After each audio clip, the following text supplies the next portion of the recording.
Hello everyone, welcome back to a online solution. मैं हूं अशफाक। तो आज मैं आपके लिए साइंस का मॉडल सेट लाया हूं, डेट्स वेरी वेरी इंपॉर्टेंट। अगर आप इस मॉडल सेट में जो 80 सवाल मैं दिया हूं, अगर आपने 80 में 80 बना दिया है तो आपका एग्जाम के लिए जो तैयारी जो आप कर रहे हैं वो एकदम परफेक्ट होने वाला है। और अगर आपने थोड़ा सा इसमें गड़बड़ हुआ तो मतलब यह है कि आपकी तैयारी को और स्ट्रॉन्ग करना पड़ेगा जी। ओके, तो यहाँ पे आपको अपने खुद को जांचने का मौका मिलेगा। फिलहाल एग्जाम में आपको 40 सवाल सही बनाना है, लेकिन यहाँ पे आपको 80 में 80 बनाने की कोशिश करना है, ठीक है ना। तो आप किसी भी बोर्ड से हो, सबसे पहली बात तो यहाँ पे जो क्वेश्चन जो है इंग्लिश हिंदी दोनों में ट्रांसलेट कर दिया गया है, तो आप आराम से इस सवाल को सोल्व कर सकते हो। तो let's start without any wasting of time. So बहुत ही इंपॉर्टेंट सवाल, थोड़ा फास्ट चलेंगे, थोड़ा थोड़ा कुछ कुछ क्वेश्चन आपको डिस्टर्ब करेगा, खैर कोई बात नहीं, एग्जाम के लिए बहुत ही फायदेमंद होने वाला है। तो पूरी वीडियो को वॉच करेंगे, एक भी क्वेश्चन को स्किप नहीं करेंगे, और अगर आपने जितना सही बनाया है एकदम ईमानदारी से नीचे कमेंट करेंगे। ओके, चलिए स्टार्ट करते हैं। सबसे पहला सवाल हमारा यहाँ पे है कि किस दर्पण की फोकस दूरी ऋणात्मक होती है। बताइए किस दर्पण की, which the focal length of the which mirror is negative. किसका होता है, कौन सा दर्पण होता है जिसकी फोकल लेंथ जो नेगेटिव होता है। तो आपको पता है अवतल दर्पण, अवतल दर्पण की फोकस दूरी ऋणात्मक होती है और उत्तल दर्पण की फोकस दूरी धनात्मक होती है। ये दोनों पॉइंट याद रखेंगे। लेंस में भी ऐसे ही होता है, उत्तल दर्पण अवतल दर्पण, लेंस में भी ऐसे ही होता है, ठीक है ना। आगे बढ़ते हैं। दर्पण की फोकस दूरी और वक्रता त्रिज्या में क्या रिलेशन है ना, क्या संबंध है। तो आपको पता है एफ बराबर जो आर होता है ना, जो त्रिज्या होता है वो फोकस दूरी का दुगना होता है। तो एफ बराबर क्या हो जाएगा, आर बटे 2, यानी कि ऑप्शन नंबर बी हो जाएगा बिल्कुल करेक्ट आंसर हो जाएगा, आर बटे 2।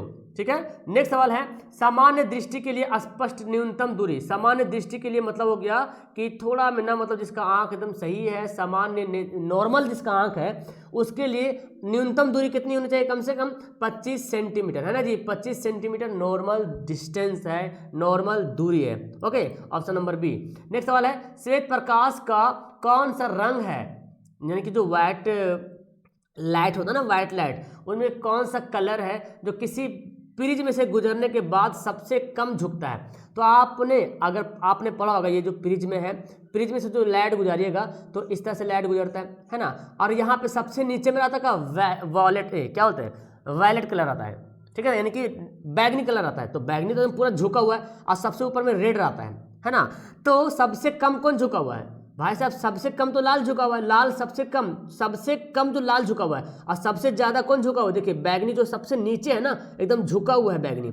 यहाँ बोला सबसे कम कौन झुका हुआ है, कौन झुकता है, तो लाल तो सबसे ऊपर में है, तो सबसे कम कौन झुकता है, लाल झुकता है। सबसे ज्यादा बोलेगा तो क्या हो जाएगा, बैगनी हो जाएगा, ठीक है ना। तो ऑप्शन हमारा सी हो जाएगा।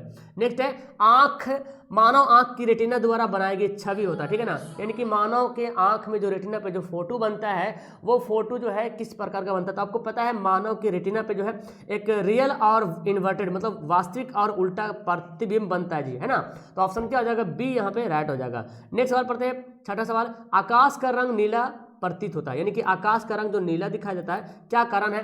तो आपको पता है ना जो स्कैटरिंग होता है, जो प्रकीर्णन होता है प्रकाश का, ये ब्लू कलर को ना बहुत ही स्कैटरिंग करता है, यानी कि ब्लू कलर बहुत ज्यादा स्कैटरिंग होता है, इसीलिए हमको आकाश का रंग जो है नीला दिखाई पड़ता है। ऑप्शन नंबर बी इसका सही हो जाएगा। नेक्स्ट है किस दर्पण से वस्तु का प्रतिबिंब बड़ा बनता है। देखिए जो कौन सा यहाँ पे मिरर है जिससे जो है इमेज जो है एकदम बड़ा बनता है। देखिए समतल दर्पण में क्या होता है, समतल दर्पण में जो प्लेन मिरर होता है उसमें बराबर जितना बड़ा वस्तु उतना ही बड़ा बनता है। अच्छा, यहाँ पे अवतल दर्पण में देखें तो अवतल दर्पण में एक दो कंडीशन में है जो छोटा बनता है, लेकिन सभी कंडीशन में बड़ा ही बनता है, ठीक है ना। तो यहाँ पे सवाल बोला किस दर्पण से वस्तु का प्रतिबिंब बड़ा बनता है। अगर हमेशा बोलता ना किस दर्पण से हमेशा प्रतिबिंब बड़ा बनता है, तो अवतल दर्पण में हमेशा बड़ा बनता नहीं, कभी छोटा ही बन जाता है। और उत्तल दर्पण में तो हमेशा छोटा ही बनता है, उत्तल दर्पण में हमेशा छोटा ही बनता है। तो हमारा आंसर क्या हो जाएगा, ऑप्शन नंबर बी हो जाएगा। तो सवाल यहाँ पे हमेशा बोलता तो इनमें से कोई नहीं होता, ठीक है, लेकिन बोला किस दर्पण से वस्तु का प्रतिबिंब बड़ा बनता है, तो अवतल दर्पण होगा हमारा। ओके, नेक्स्ट सवाल यहाँ पे है कौन सा लेंस निकट दृष्टि दोष को दूर करने में उपयोग करते हैं। निकट दृष्टि दोष का मतलब हुआ जो नजदीक का दिख रहा है, मतलब नजदीक का दिख रहा, दूर का नहीं दिख रहा। अब दूर को देखने के लिए हम क्या यूज करेंगे, अवतल लेंस यानी कि कनकेव लेंस का इस्तेमाल करेंगे। ऑप्शन नंबर सी यहाँ पे हो जाएगा बिल्कुल सही आंसर, ठीक है ना। नेक्स्ट सवाल पढ़ते हैं कौन उपकरण विद्युत धारा की उपस्थिति को दर्शाता है, यानी कि कौन सा इनमें से एक कौन सा इलेक्ट्रिक मशीन यहाँ पे है, जो इंस्ट्रूमेंट कौन सा है जो क्या बोलते इलेक्ट्रिक प्रेजेंस ऑफ इलेक्ट्रिक को डिटेक्ट करता है, पहचानता है कि इसमें इस परिपथ में तार में विद्युत धारा जा रहा है कि नहीं जा रहा। तो आपको पता है गैल्वेनोमीटर होता है, ठीक है ना। गैल्वेनोमीटर से क्या होता है ना, वो प्रेजेंस ऑफ इलेक्ट्रिक मतलब विद्युत धारा उपस्थित है यहाँ पे कि नहीं है उसको बताता है। आप इलेक्ट्रिशियन लोग अक्सर इसका इस्तेमाल करते हैं गैल्वेनोमीटर का, है ना, आपने देखा होगा भी। नेक्स्ट पढ़ते हैं दाएं हाथ के अंगुष्ठ नियम, मतलब राइट हैंड थंब रूल, ठीक है ना। Right hand thumb rule, right hand thumb rule जो है किसने दिया, किसने दिया? तो आपको पता है राइट हैंड थंब रूल जो दिया वो मैक्सवेल ने दिया है जी, ठीक है ना। ऑप्शन नंबर डी हो जाएगा। Okay, who started the right hand thumbnail, तो क्या हो जाएगा मैक्सवेल, यहाँ पे हो जाएगा option number D right answer.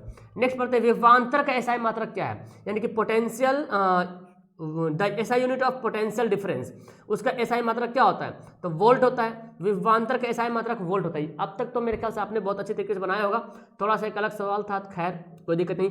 फिर बोलता सवाल है निम्न में से किस संयोजन द्वारा प्रतिरोध का मान बढ़ता है, यानी कि कौन सा कॉम्बिनेशन होता है जिसमें रेसिस्टेंस का वैल्यू इंक्रीज हो जाता है। तो आपको पता है श्रेणी क्रम में आप जब जोड़ोगे ना, यानी कि सीरीज में जोड़ोगे R1 plus R2 plus R3, तो ये अक्सर जो है ना बढ़ते जाएगा।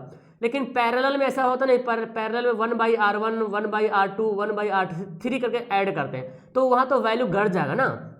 तो प्रतिरोध बोलता बढ़ जाता है, तो बढ़ेगा किसमें? सीरीज में, यानी कि श्रेणी क्रम में जब हम जोड़ते हैं तो प्रतिरोध का वैल्यू बढ़ जाएगा। नेक्स्ट वाला है चुंबकीय बल रेखा की प्रकृति कैसी होती है? प्रकृति चुंबकीय बल रेखा जो होता है, यानी कि मैग्नेटिक लाइन होता है ना, उसकी नेचर कैसा होता है, उसकी प्रकृति कैसी होती है? तो आपको मैं बता दूं उसकी प्रकृति जो होता है इमेजिनरी होता है, काल्पनिक होता है, आभासी होता है, ठीक है ना। चुंबकीय बल रेखा आपने पढ़ा होगा, चुंबकीय एक चुंबक है साउथ से नॉर्थ ऐसे जा रहा है ना, इधर से चुंबक जा, तो ये जो रेखाएं हैं ना, ये जो बल रेखाएं हैं, चुंबकीय बल रेखाएं जो है वो क्या होती है? काल्पनिक होती है। ओके, आगे सवाल यहाँ पे आपके सामने है 14 नंबर सवाल, 1 किलोवाट किसके बराबर होता है? 1 किलोवाट घंटा किसके बराबर होता है? तो आपको मैं बता दूं 1 किलोवाट घंटा जो है 36 लाख जूल के बराबर होता है। देखिए अब इसी 36 लाख जूल को इसमें कन्वर्ट कर देंगे, तो यहाँ पे पॉइंट बैठा देंगे एक, अगर हम 3.6 कर देते हैं और 10 पे पावर कितना हो जाएगा? 5 है ना, 5 जीरो है, तो एक पॉइंट बैठाएंगे तो एक जीरो यहाँ पे बढ़ जाएगा, यानी कि 6 जीरो हो जाएगा। 3.6 इंटू 10⁻6 जूल।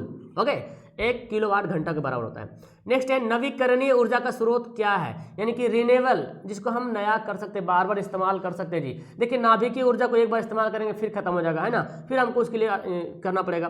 तो कोयला का एक बार यूज करेंगे खत्म हो जाएगा, प्राकृतिक गैस एक बार यूज करेंगे खत्म हो जाएगा, लेकिन सौर ऊर्जा जो है, सोलर एनर्जी है, इसको हम बार बार न्यू कर सकते हैं। नवीकरणीय ऊर्जा का स्रोत है, बार बार हम इसको इस्तेमाल कर सकते हैं, ठीक है ना। ऑप्शन हमारा बी हो गया। नेक्स्ट है कौन सा लेंस अपसारी लेंस कहलाता है? अपसारी मतलब डायवर्जिंग, फैलाने वाला, है ना जी, डायवर्जिंग करता है जी, फैलाता है मतलब फैलाता है। देखिए मैंने बताया था दर्पण में एक था मिरर, तो मिरर में भी आता है सवाल, इसको भी याद कीजिए। एक मिरर में क्या था? कॉनकेव मिरर था, है ना, अवतल दर्पण था जी। अवतल दर्पण का इस्तेमाल करते किसमें?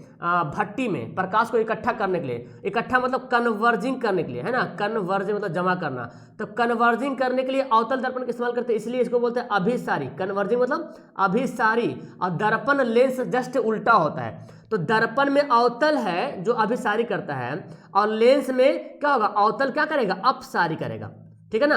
अभिसारी कौन करेगा? दर्पण में अवतल करेगा, और अपसारी कौन करेगा? लेंस में अवतल लेंस करेगा। ये दोनों एक दूसरे का उल्टा होता है, ठीक है ना। तो आप यहाँ से आप बात क्लियर हो गई है कि जो उत्तल दर्पण होगा, जो उत्तल दर्पण होगा वो क्या करेगा? अपसारी करेगा, और जो उत्तल लेंस होगा वो अभिसारी करेगा, ठीक है ना। ये दोनों पॉइंट याद रखेंगे, चूंकि इसमें बहुत कन्फ्यूजन होता है लोगों का, तो यहाँ पे ध्यान देना है। कौन सा प्राइमरी कलर है? आपको पता है प्राइमरी कलर लाल, नीला, हरा, ये तीनों जो है ना, तीनों जो है प्राइमरी कलर है, red blue green. Option D हो जाएगा। कौन सा नेत्र का रंगीन भाग होता है ना।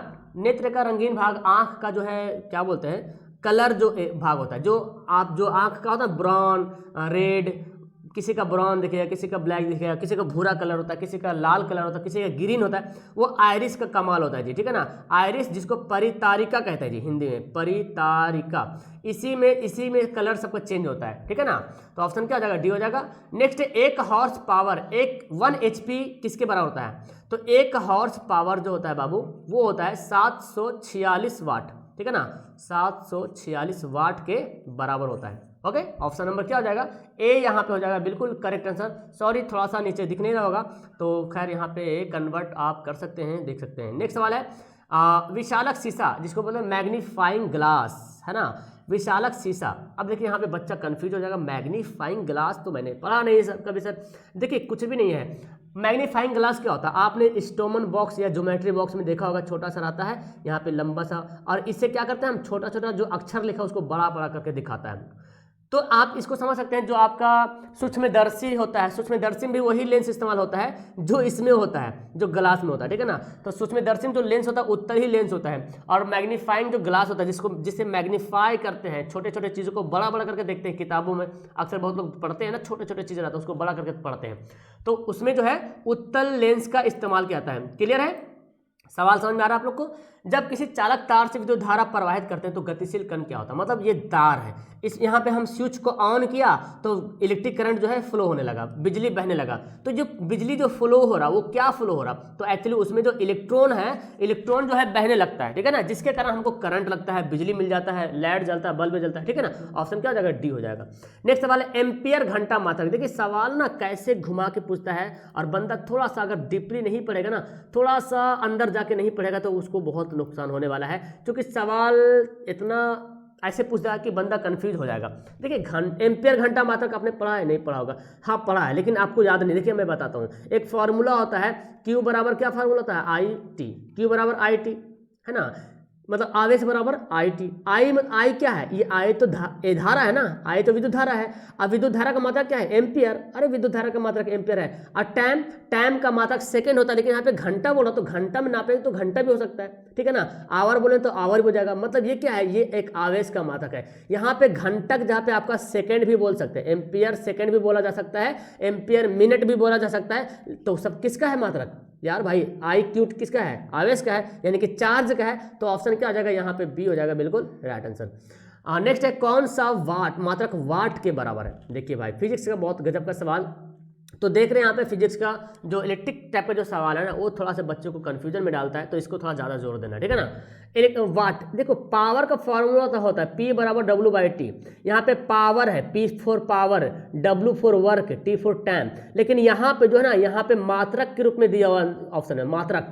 तो P का मात्रक क्या होता है, अरे भाई मतलब P पावर, पावर का मात्रक वाट होता है, और यहाँ कार्य, यहाँ क्या है W वर्क कार्य, और कार्य का मात्रक क्या होता है, जूल होता है, और टाइम का मात्रक क्या होता है, सेकेंड होता है। अब देखो जूल प्रति सेकेंड कहाँ पे दिख रहा है, जूल प्रति सेकेंड, बी ऑप्शन नहीं है, प्रति सेकंड, है ना। ऑप्शन क्या जगह ए यहाँ पे राइट आंसर होगा। क्लियर है, आगे सवाल है विद्युत धारा का मात्रक क्या है। ये तो एकदम बहुआ वाला सवाल आ गया। विद्युत धारा का मात्रक क्या होता है भाई, एम्पियर जो होता है विद्युत धारा का मात्रक होता है, ओम जो है प्रतिरोध का मात्रक होता है, वोल्ट जो है विभवांतर का मात्रक होता है, ना पोटेंशियल डिफरेंस का मात्रक होता है, और वाट जो है पावर का मात्रक होता है, यानी कि शक्ति का मात्रक होता है, ठीक है ना। याद रखेंगे ऑप्शन ए। तो मात्रक से एक सवाल कंफर्म है, आएगा ही आएगा, तो बच्चा वाला सवाल तो बना ही लीजिएगा। ग्लोबल वार्मिंग के लिए उत्तरदायी गैस यानी कि रिस्पॉन्सिबल गैस कौन सी है ग्लोबल वार्मिंग के लिए, तो आपको पता है ग्लोबल वार्मिंग के लिए जो रिस्पॉन्सिबल गैस है वो है कार्बन डाइऑक्साइड, है ना जी। कार्बन डाइऑक्साइड जो है ग्लोबल वार्मिंग के लिए रिस्पॉन्सिबल गैस माना जाता है। Okay, option number C. Next पढ़ते हैं, शरीर में भोजन का पचना किस प्रकार की अभिक्रिया है। आपने पढ़ा है शरीर में भोजन का पचना जो है ऊष्माक्षेपीय अभिक्रिया पढ़ा है, और ऊष्माक्षेपीय को यहाँ पे उपचयन बोला। देखिए ऑक्सीडेशन भी बोल सकते हैं, है ना, ऑक्सीकरण भी ऑप्शन दे सकता है, ऊष्माक्षेपी दे सकता है, ठीक है ना।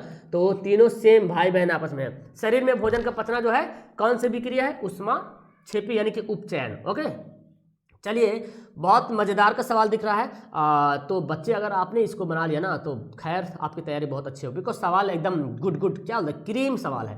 कली चूना पर जब पानी डाला जाता है तो अभिक्रिया होती है। अब देखो कली चूना क्या होता है भाई, कली चूना क्या होता है, कली चूना वो है CaO है, कैल्शियम ऑक्साइड है, ठोस ढिक्का जो चूना होता है ना, एकदम ढिक्का जो रहता है वो है। उस पर जब पानी डालिएगा तो देखिएगा एकदम बुलबुला छोड़ेगा, एकदम हीट हो जाएगा।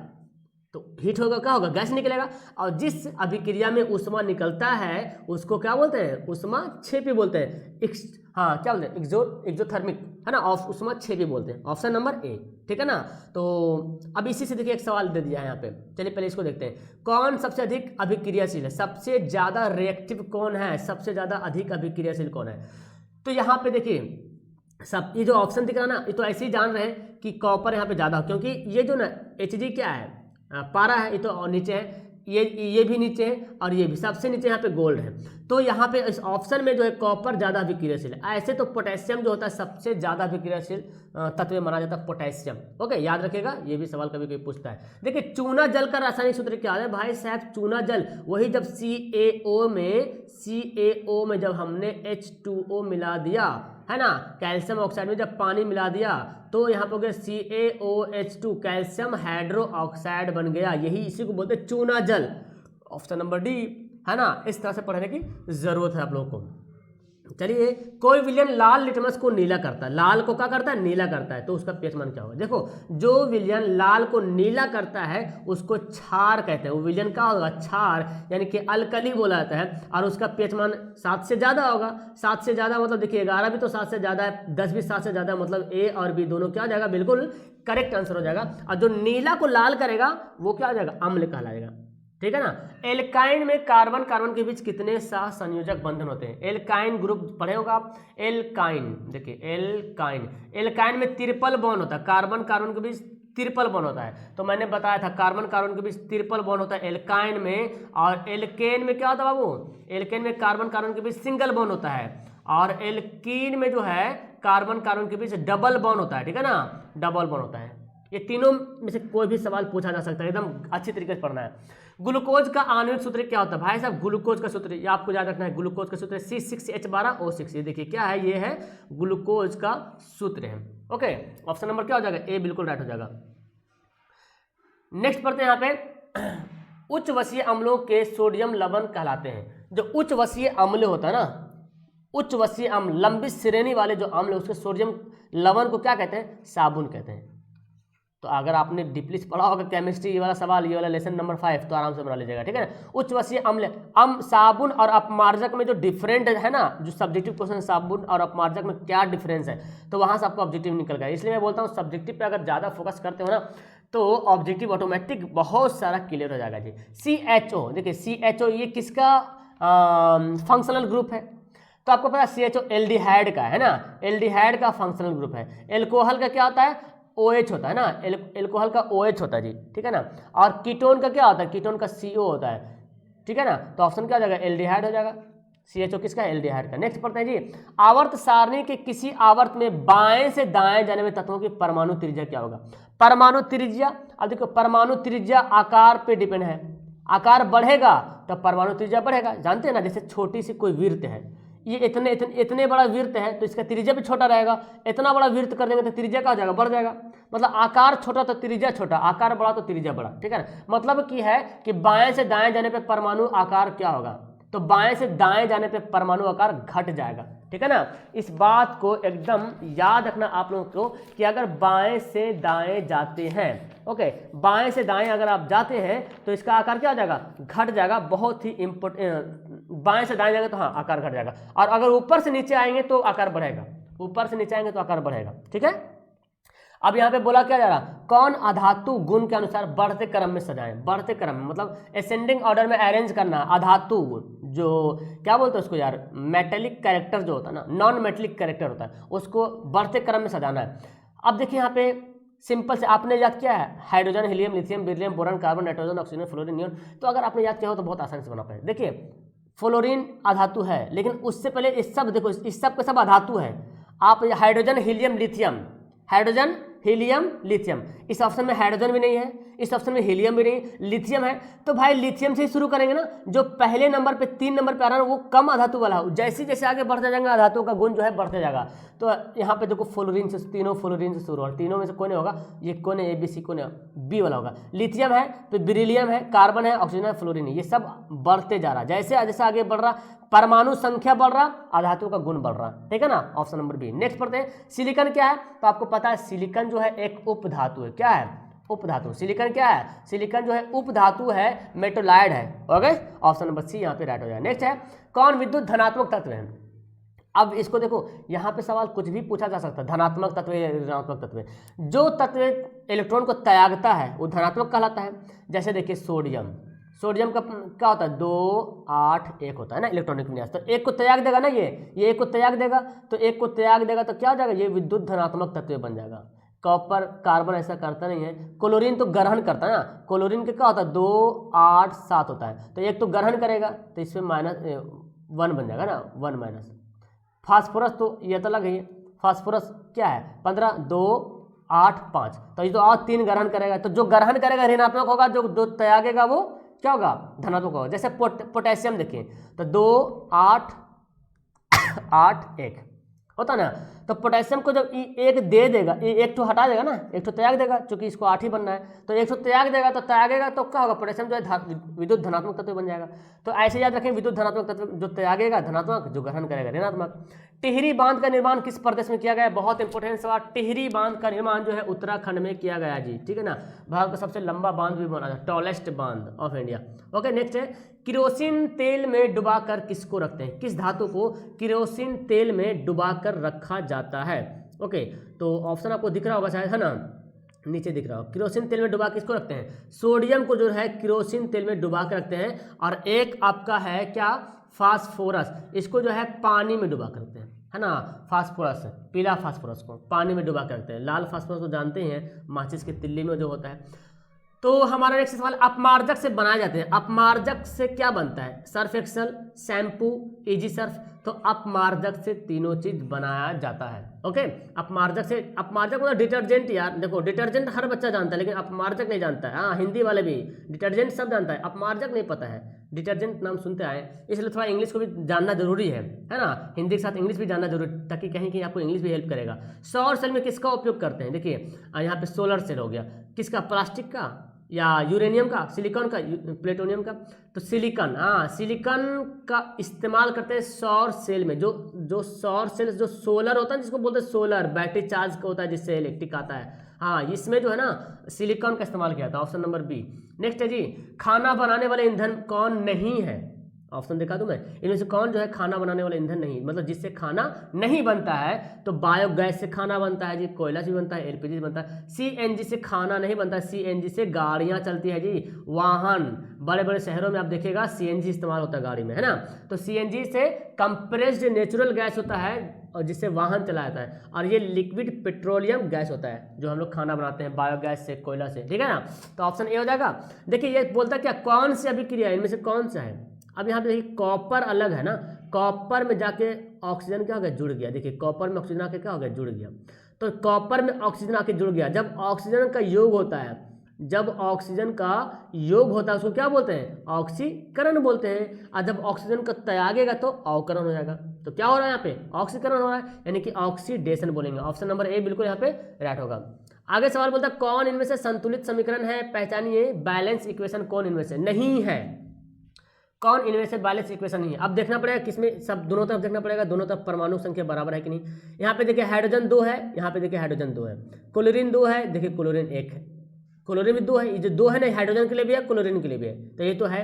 अच्छा यहाँ देखिए हाइड्रोजन कितना है, 2 दूना 4, यहाँ पे देखिए हाइड्रोजन 2 दूना 4। ऑक्सीजन यहाँ पे 2 है, नीचे जो 2 लिखा हो ना वो ऑक्सीजन है, और ये जो बाहर में जो 2 लिखा रहता है समझ लो इसके लिए भी है। अरे मैथ में कैसे तुम लोग पढ़ाए से x + 4, तो ये जो 2 है ना, 2x से भी गुना होगा, 2 4 से भी गुना होगा। ऐसे ही यहाँ पे है, जैसे देखो 2 जो है ना, ये पोटेशियम के लिए भी 2 है, क्लोरीन के लिए भी 2 है, और ऑक्सीजन के लिए भी 2 है। तो ऑक्सीजन यहाँ पे कितना हो गया, 2 और 3 पहले से है, तो 2 3 6 हो जाएगा। यहाँ पे देखो ऑक्सीजन 6। तो यहाँ पे देखिए, यहाँ पे क्या देखते हैं हम, नाइट्रोजन कितना है यहाँ पे, देखिए नाइट्रोजन यहाँ पे 2 है ना, होल 2 मतलब नाइट्रोजन यहाँ पे 2 है, और यहाँ पे देखो 1 ही पीस नाइट्रोजन है। तो ये तो परमाणु संख्या बराबर नहीं हुआ ना। ऑक्सीजन यहाँ पे देखो 6 पीस है, 3 दूना 6, और यहाँ पे देखो 2 2 4 1 5। तो हमारा ऑप्शन क्या हो जाएगा, बी जो है वो क्या है, संतुलित समीकरण नहीं है।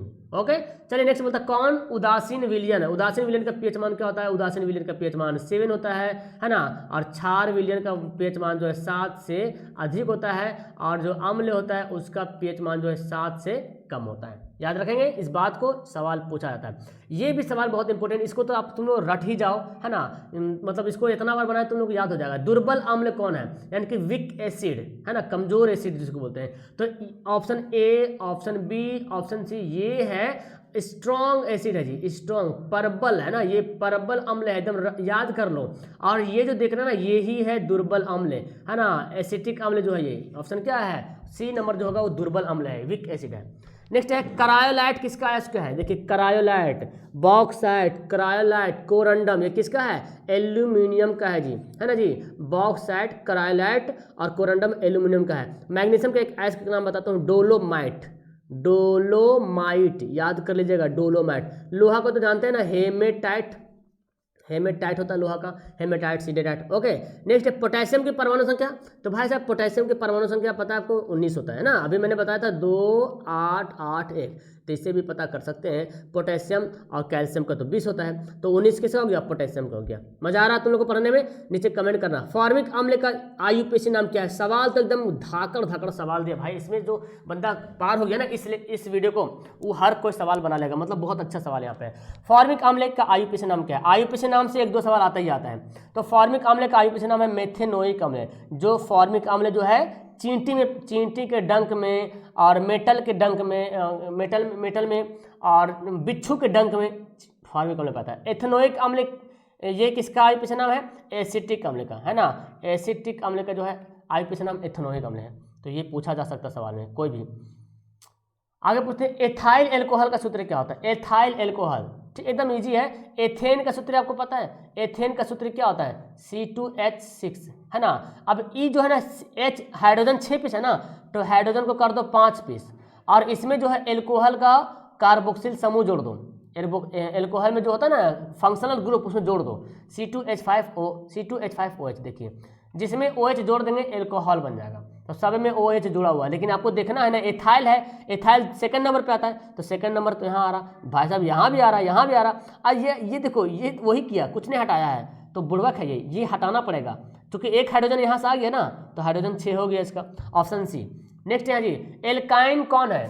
एल्काइन का फॉर्मूला अगर याद है तो आराम से बना पाएंगे। कार्बन के दुगुना से 2 कम होता है हाइड्रोजन, कार्बन के दुगुना से हाइड्रोजन क्या होता है, 2 कम होता है। अब देखते हैं कार्बन के दुगुना से 2 कौन कौन। देखिए कार्बन के दुगुना से 2 ज़्यादा है ना, कार्बन 1 है, 1 दूना 2, 2 ज़्यादा हो गया। कार्बन से देखिए दुगुना है, ये देखिए कार्बन के दुगुना से 2 ज़्यादा है। ये देखिए कार्बन के दुगुना से 2 कम है, कार्बन 2 है, इसका दुगुना कीजिए 4, 4 से 2 कम कितना हो गया, 2, तो यही होगा हमारा आंसर। इथाइन इसको बोलते हैं, इथाइन, इथाइन, ठीक है ना, ऑप्शन नंबर ए हो जाएगा।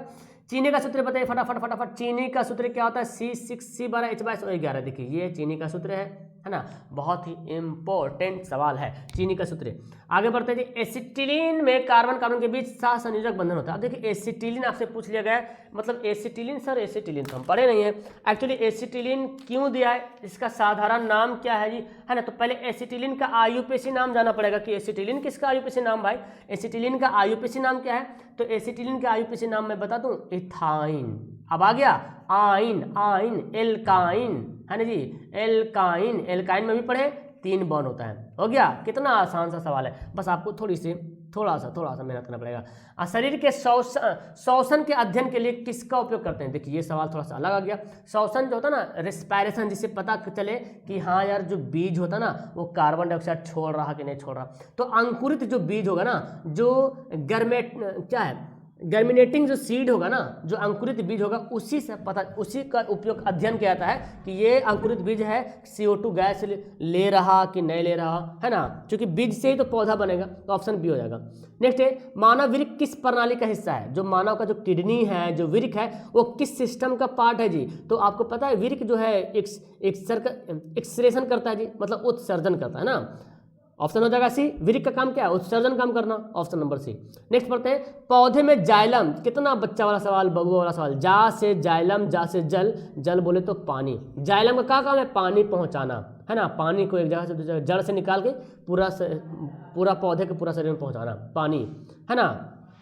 आगे श्वसन के दौरान कौन सी गैस निकलती है बताइए। जब हम लोग सांस लेते हैं तो ऑक्सीजन लेते हैं और छोड़ते क्या है, CO2, कार्बन डाइऑक्साइड क्या होता है, छोड़ देते हैं। वही तो बोला जा रहा श्वसन के दौरान। ये जो श्वसन बोला गया ना, ये मानव के बारे में बोला गया, जो जीव है ना, उसके बारे में बोला गया। तो जीव जो है ऑक्सीजन लेता है और CO2 गैस क्या करता है, रिलीज करता है। ओके, चलिए आगे बढ़ते हैं। फलों के पकने में को निम्न में से किसका नियंत्रित किया जाता है। फलों को पकाने में को निम्न में से किससे नियंत्रित करता है, मतलब फल जो पकता है ना उसको कंट्रोल कौन करता है, फल को पकने में मदद कौन करता है, कितना फल पकेगा, कितना कम पकेगा। इसके लिए पादप हार्मोन मैंने बताया था एथिलीन, और ये एक गैसीय हार्मोन है। क्या है, गैसीय हार्मोन है। तो ये क्या करता है ना, इथिलीन से पौधों को में जो फल पकता है ना, जैसे आम हो गया, कोई भी फल हो गया, पकता है इसी की सहायता से, ठीक है ना। Option number A. यहाँ पे चारों के चारों जो देख रहे हैं ना, ये चारों जो है पादप हार्मोन है। ओके, आगे है न्यूरॉन का वह हिस्सा जहाँ जानकारी हासिल की जाती है। तो ये भी बहुत डीपली दिया हुआ, आप अगर किताब को पढ़ेंगे, न्यूरॉन को अच्छी तरीके से पढ़ोगे तो पता चल जाएगा न्यूरॉन का कौन सा हिस्सा है जहाँ जानकारी हासिल की जाती है। तो आपने पढ़ा है न्यूरॉन, ये जो स्टार टाइप का बना होता है ना, स्टार, इसको साइटोन बोलते हैं, और यहाँ पे ऐसे ऐसे निकला होता है, यही जो है इन्फॉर्मेशन जो है ग्रहण करता है, यहीं से जानकारी हासिल होती है। इसको क्या बोलते हैं, इसको डेंड्राइट्स बोला जाता है, याद है आपको। और न्यूरॉन ऐसे बना होता है ना, नीचे बना होता है। तो ये जो निकला हुआ शाखित जो यहाँ पे निकला हुआ है, ये डेंड्राइट्स बोलते हैं। क्या बोलते हैं इसको, डेंड्राइट्स बोला जाता है। आगे है आपातकाल हार्मोन, है ना। इनमें से आपातकाल हार्मोन कौन है, इमरजेंसी हार्मोन किसको बोला गया। मतलब आपातकाल हार्मोन का मतलब ये हो गया जी कि आप जब दौड़ रहे हो या कुछ ऐसे डरावना ख्वाब देख लिया है या डरावना सीन देख लिया जिससे आप डर रहे हो, तो जो डरते हो ना, तो इसको इमरजेंसी हार्मोन उस टाइम रिलीज होता है, और वो कौन है, एड्रेनलिन, है ना, एड्रेनलिन हार्मोन। ऑप्शन नंबर क्या हो जाएगा, ए हो जाएगा, बिल्कुल राइट आंसर। नेक्स्ट पढ़ते हैं, कौन अनैच्छिक क्रिया नहीं है, इनमें से कौन जो अनैच्छिक क्रिया नहीं है, मतलब ये हो रहा है जो हम नहीं चाह रहे। अनैच्छिक क्रिया किसको बोलते हैं, जो हमारे नहीं चाहने पे भी हो जाता है, जैसे उल्टी होना। आप उल्टी अगर होने का रहेगा तो ऑटोमेटिक हो जाएगा, आप रोक नहीं सकते इसको। दिल का धड़कन धड़कना, ओके, तो नहीं चाह के भी दिल का धड़कन जो है धड़केगा। अत्यधिक लार आना, लार भी होगा, लेकिन चबाना तो अपने पे कंट्रोल है ना, जब चाहेंगे तो चबा सकते हैं, है ना, जब चाहें तो मुंह को बंद रख सकते हैं। तो अनैच्छिक क्रिया कौन नहीं है, चबाना।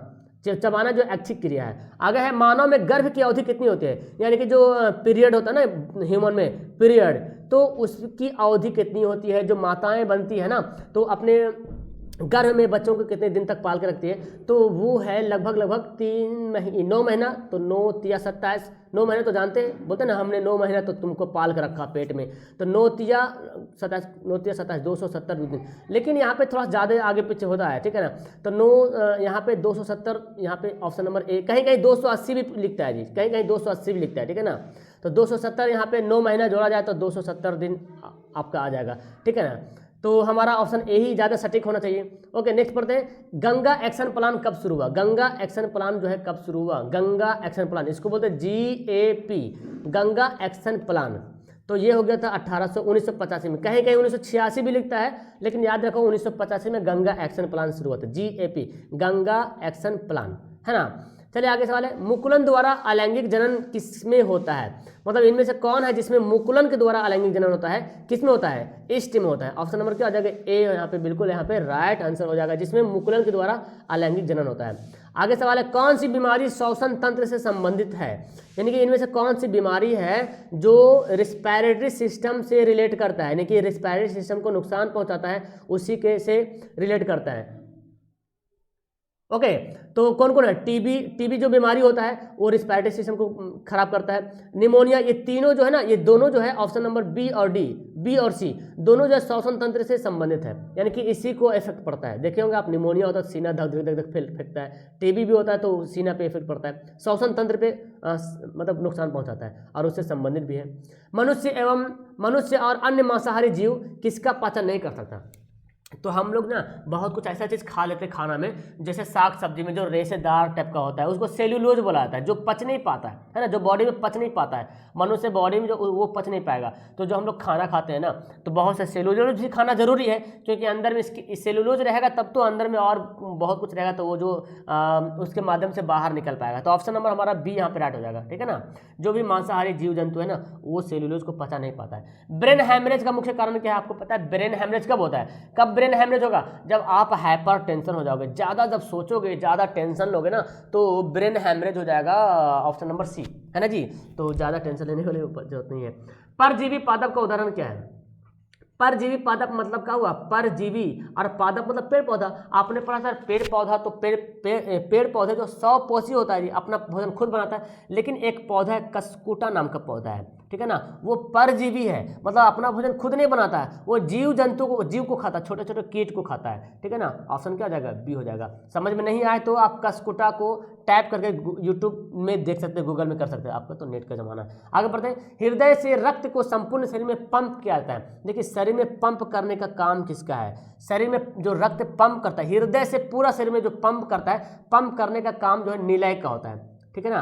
तो एक होता है दायां, एक होता है बायां। जो इधर वाला होता है ना वो पूरा पंप करके पूरा भेजता है शरीर में, और इधर वाला जो है वो शरीर से रक्त को ले जाकर फेफड़ा को पहुंचाता है, और फेफड़ा से रक्त जो है ये आता है, ये पूरा शरीर को पंप करता है। तो निलय क्या करता है, निलय पंपित करता है, और अलिंद क्या करता है, अलिंद जो है स्टोर करता है, जमा करता है रक्त को। तो ये बात समझे, तो निलय को काम क्या है, पंप करना, यानी कि रक्त को पंपित करना। तो पूरा शरीर को जो पंपित करता है वो निलय के द्वारा होता है। और शरीर से कैसे होगा, हृदय से शुद्ध रक्त लेगा और शरीर को पूरा शरीर के सभी पार्ट में भेजेगा। समझ में आ रहा। हाइड्रा में अलैंगिक जनन, फिर देखिए आ गया, हाइड्रा में अलैंगिक जनन में कौन सी विधि है, मुकुलन, बहुत इंपॉर्टेंट है ये वाला। हाइड्रा में मुकुलन जनन होता है, हाइड्रा और ईस्ट में, दोनों में। जनन संचारित रोग है, मतलब ये हुआ सेक्सुअल ट्रांसमिटेड डिजीज, जो मतलब सेक्सुअल टाइप का गलत संबंध बनाने से जो डिजीज होता है, सिफिलिस बीमारी भी होता है जी, गोनोरियो बीमारी भी होता है, एड्स होता है। अब ये बीमारी होता है क्या है, तो आप सिफिलिस को टाइप करके चेक कर सकते हो कि किस टाइप का बीमारी होता है, ठीक है ना, आपको इन्फॉर्मेशन मिल जाएगा, डोंट वरी, और इससे याद भी रहेगा। तो इस टाइप का आपको देखना चाहिए, ठीक है ना। पुष्प का सबसे बाहरी भाग, जो सबसे बाहरी भाग, फूल का जो सबसे बाहरी भाग होता है जी, उसको क्या कहते हैं, पुष्प का सबसे बाहरी भाग को बाह्य दलपुंज कहते हैं। क्या कहते हैं, बाह्य दलपुंज, इसको इंग्लिश में बोला जाए तो सेपल बोलते हैं। Outer most part of the flower क्या हो जाएगा, सेपल। ऑप्शन नंबर ए यहाँ पे राइट आंसर हो जाएगा। नेक्स्ट देखिए, यहाँ पे समझिए, बहुत इंपॉर्टेंट है, ब्लड ग्रुप ए में कौन सा एंटीबॉडी होता है, ये सवाल समझ लीजिए। ब्लड ग्रुप ए में एंटीबॉडी कौन होता है, देखिए ए में क्या होता है ना, एक होता है एंटीजन, एंटीजन। तो ए में जो ए ब्लड ग्रुप ए में ए एंटीजन होता है, और इसका उल्टा बी जो है एंटीबॉडी होता है, बी जो है एंटीबॉडी होता है। तो ए में क्या होता है, ब्लड ग्रुप ए में कौन सा एंटीबॉडी होता है, बी होता है, और ब्लड ग्रुप बी में बी एंटीजन होता है, बी एंटीजन होता है जी। तो इसमें कौन सा एंटीबॉडी रहेगा, मतलब एंटीबॉडी मतलब जिसके इसका उल्टा समझो, बोलते ना ये एंटीटोड है, मतलब इसको तोड़ने वाला। तो ब्लड ग्रुप बी में बी एंटीजन होगा, तो ए जो है एंटीबॉडी होगा, ए क्या होगा, एंटीबॉडी होगा। और ए बी में जो ए बी एंटीजन होता है, ए बी में ए बी एंटीजन होता है जी, ए बी एंटीजन। तो दोनों एंटीजन जब हो ही रहा है तो एंटीबॉडी की जरूरत ही नहीं पड़ेगा, यानी कि ए बी में एंटीबॉडी नहीं होता है ना। और जो ब्लड ग्रुप ओ होता है ना, इसमें ना एंटीजन ही नहीं होता है। ये भी सवाल पूछा जाता है, इनमें से कौन सा ब्लड ग्रुप जिसमें एंटीजन नहीं होता है, तो ओ वाला में एंटीजन नहीं होगा। अब जब एंटीजन नहीं होगा तो दोनों एंटीबॉडी होगा, ए बी दोनों जो है एंटीबॉडी होगा, नोट कर लेना, ठीक है ना। तो सवाल क्या होता है, ब्लड ग्रुप ए में कौन सा एंटीबॉडी होगा, तो ए में कौन सा होगा, बी होगा। ए में कौन होगा, बी होगा, हाँ, ऑप्शन नंबर क्या हो जाएगा, सी हो जाएगा। ए में बी एंटीबॉडी होता है। तो ऑप्शन के साथ मैंने यहाँ पे ब्लड ग्रुप ए बी मान लिया, यहाँ पे एंटीबॉडी है, ठीक है ना, मैंने आपको बताया, नोट कर लीजिए। तो बी ए वाला ब्लड ग्रुप में बी एंटीबॉडी नहीं होता है, और बी वाला ब्लड ग्रुप में ए एंटीबॉडी नहीं होगा, ठीक है ना। और ए बी वाला में तो होगा ही नहीं, और ओ वाला में दोनों होगा, ठीक है ना। आगे सवाल है, रक्त में ग्लूकोज की मात्रा कौन नियंत्रित करता है, यानी कि कंट्रोल कौन करता है, बहुत इंपॉर्टेंट। रक्त में जो ग्लूकोज की मात्रा, इंसुलिन भी कंट्रोल करता है, तो पता ही है, ग्लूकागन भी कंट्रोल कर, ये दोनों मैच कर रहा। इस सोमैटोस्टैनिन भी करता है, गैस्ट्रिन जो है नहीं करता है, ठीक है ना। ग्लूकोज में, रक्त में जो ग्लूकोज की मात्रा को कंट्रोल गैस्ट्रिन नहीं करता है। आगे पादप वृद्धि हार्मोन, पादप हार्मोन एक वृद्धि हार्मोन बताइए। तो जो ऑप्शन जिब्रेलिन दिया हुआ है, एड्रेनलिन दिया हुआ है, एंसिलिन दिया हुआ है, और थायरोक्सिन दिया हुआ है, आप बताइए बी वाला ऑप्शन, सी वाला ऑप्शन, डी वाला ऑप्शन, क्या ये तीनों पादप हार्मोन है। यार बच्चा बोलेगा सर ये तो मानव में पाए जाने वाला हार्मोन है। तो अगर पादप हार्मोन चारों का नाम देता तो कुछ बात बन जाती है ना। तो यहाँ पे जिब्रेलिन एक ही पादप हार्मोन, यहाँ पे उदाहरण भी, ऑप्शन भी एक ही पीस है, तो वही होगा ये आंसर, है ना जी, सिंपल सी बात है, यानी कि जिब्रेलिन आंसर हमारा पास होगा। नेक्स्ट है, हार्मोन स्रावित होता है। देखिए हार्मोन स्रावित कहाँ से होता है, अंतः ग्रंथि से हार्मोन, अंतः स्रावित ग्रंथि से, यानी एंडोक्राइन ग्लैंड से हार्मोन निकलता है, और बहिस्रावित ग्रंथि से एंजाइम निकलता है जी, ठीक है, ये दोनों याद रखें, एंजाइम। तो आपका होमवर्क मिलेगा, एक ऐसा ग्लैंड का नाम बताओ, एक ऐसा ग्रंथि का नाम बताओ जो अंतःस्रावी भी ग्रंथि करता है काम और बहिस्रावी भी काम करता है, मतलब हार्मोन भी निकलता है उससे और उससे एंजाइम भी निकलता है। इसका आंसर नीचे कमेंट करना तुम लोग, ठीक है ना। बहुत से तो ऐसे ग्रंथि जो खाली हार्मोन निकलता है, बहुत ऐसा ग्रंथि जो खाली जो है एंजाइम निकलता है, लेकिन एक ही मानव शरीर में एक ही ग्रंथि है, उसका नाम तुम लोग को कमेंट करना है जिसमें हार्मोन भी निकलता है और एंजाइम भी निकलता है, यानी कि अंतःस्रावित ग्रंथि भी है वो और बाह्यस्रावी ग्रंथि दोनों है। अब तुम लोग का होमवर्क आंसर का इंतजार करेंगे। मनुष्य में मुख्य गुहा कितनी जो लार जुड़ी पाई जाती है, मुख्य गुहा, तो आप चैप्टर नंबर 1 पढ़ोगे ना बायोलॉजी में, और जो मनुष्य में जो मुंह बना हुआ है उसमें जो लार ग्रंथि 3 प्रकार के लार ग्रंथि पाए जाते हैं, ठीक है ना, 3 प्रकार के। ऑप्शन है सी हो जाएगा। एंड्रोजन क्या है, देखिए एंड्रोजन, एस्ट्रोजन नहीं है, एंड्रोजन। तो भाई साहब एंड्रोजन जो है मेल हार्मोन है, पुरुष में पाया जाने वाला हार्मोन है, और फीमेल के लिए होता है एस्ट्रोजन, होता है एस्ट्रोजन, है ना, अगर फीमेल बोलेगा तो, लेकिन यहाँ पे एंड्रोजन दिया है, तो ऑप्शन नंबर क्या हो जाएगा, ए यहाँ पे राइट हो जाएगा। आगे सवाल पढ़ते हैं, मटर को अपने प्रयोग के लिए किसने चुना। भाई साहब ये तो आपको पता है, मेंडल ने, है ना, ग्रेगर जॉन मेंडल ने मटर को उपयोग किया था, मटर के पौधे का उपयोग किया था ग्रेगर जॉन मेंडल ने मटर। अब सवाल ये बनता है कि मेंडल ने किस पौधे का प्रयोग किया था, है ना, मटर के पौधे को। अब दो नंबर का सवाल देख लिए फटाफट। प्रकाश का अपवर्तन के नियम याद है आपको, जल और शीशा का अपवर्तनांक इतना होता है, इसमें प्रत्येक की गति की ज्ञात कीजिए। प्रिज्म से होकर प्रकाश अपवर्तन किरण रख कीजिए। जीवाश्म में क्या होता है जी, विद्युत विभव से क्या समझते हैं, फ्लेमिंग के वाम हस्त नियम बताइए। किस चालक का प्रतिरोध किन कारों पर निर्भर करता है, नाभिक विखंडन। इसको याद होना चाहिए, अगर याद नहीं है तो एकदम नोट करके याद कीजिए, ठीक है ना। धारावाही चालक में इर्द गिर्द चुंबकीय क्षेत्र उत्पन्न होता है, तो इसे देखने वाले ऑस्टेट के प्रयोग का वर्णन करना है। दृष्टि दोष क्या है, कितने प्रकार होते हैं, ठीक करने की क्या उपाय है, आपको पता है इसका, है ना। अब केमिस्ट्री है, संतुलित समीकरण क्या होता है जी, सूचक क्या है, ऑक्सीकारक क्या है, और संचारण क्या है जी, और देखो इसको संतुलित करना है।